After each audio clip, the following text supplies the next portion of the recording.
يستعد فريق الأهلي لخوض مواجهة مهمة وقوية ضد الحزم، والتي ستجمع بين الفريقين في إطار منافسات الجولة الرابعة من الدوري السعودي للمحترفين من 2025 إلى 2026.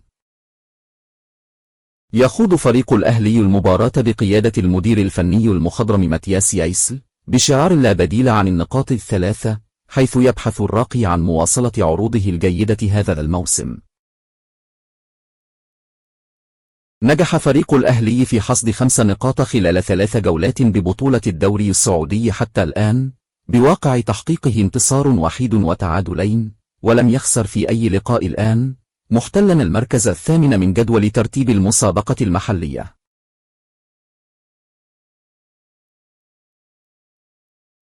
على الجانب الآخر يخوض فريق الحزم المباراة وهو في المركز الرابع عشر برصيد نقطة وحيدة، حصدها من تعادل وحيد وهزيمة، ولم يحقق أي انتصار بالدوري حتى الآن، لتكون مباراته أمام الراقي في غاية الأهمية للتواجد في منتصف الجدول.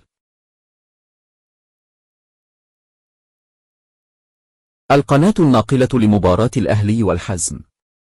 ومن المقرر أن تذاع مباراة الأهلي والحزم عبر قنوات ومنصة 8 الحاصلة على حقوق نقل الدوري السعودي للمحترفين، ومن المقرر أن يتم الكشف عن معلق المباراة في وقت لاحق. موعد مباراة الأهلي والحزم والقناة الناقلة. ومن المقرر أن تقام مباراة الأهلي والحزم يوم الجمعة الموافق 26 سبتمبر الحالي، وذلك في تمام الساعة 6:35 مساء بتوقيت مكة المكرمة والقاهرة، والساعة 7:35 مساء بتوقيت أبو ظبي. وستنطلق المباراة الساعة 4:35 بتوقيت تونس والمغرب.